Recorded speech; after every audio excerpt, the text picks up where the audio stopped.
With the health of Pope Francis deteriorating over recent years, conversations have already been had about who might lead the Catholic Church.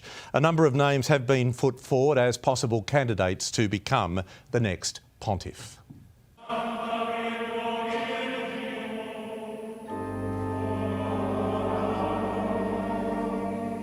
The conclave is a stunning spectacle watched by Catholics around the world that will ultimately decide the new leader of the Church.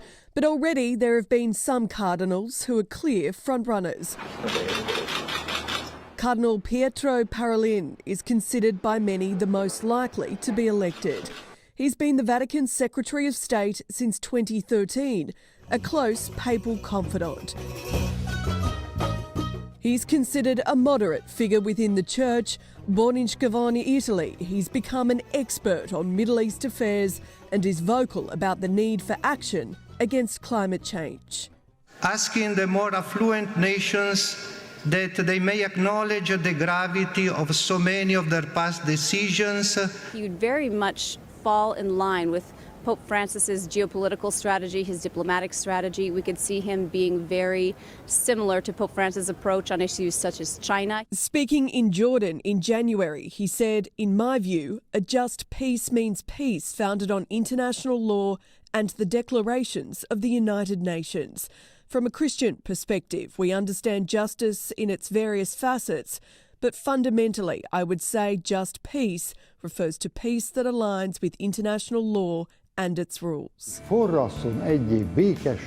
Cardinal Peter Odo represents the more orthodox side of the Church and is president of the European Bishops' Conference. The 72-year-old, born in Hungary, has strong conservative views on issues like remarriage and divorce. He's been critical of gay marriage and European nations for taking in refugees, likening it to human trafficking.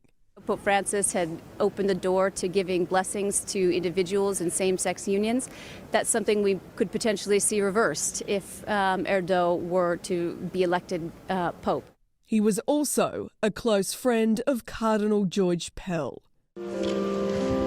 Cardinal Matteo Zuppi of Bologna was one of the closest to the late Pope Francis, who made him a cardinal in 2019. Maria Santissima. Born in Rome, he has progressive views, has expressed support for dialogue with the LGBTQI+ community.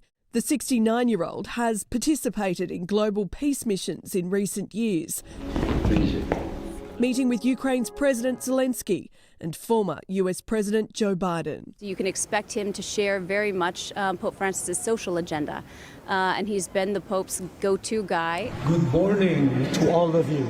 Cardinal Luis Antonio Tagle is also considered a strong chance. He's 67 years old and was born in Manila, only the 7th Filipino to become a cardinal.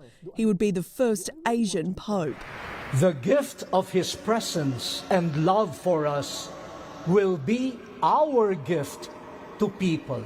Typically left-leaning, he has in the past criticised the Church's attitude towards gay people, unwed mothers and divorced and remarried Catholics. When pessimism takes over, we see only darkness, failures, problems, things to complain about.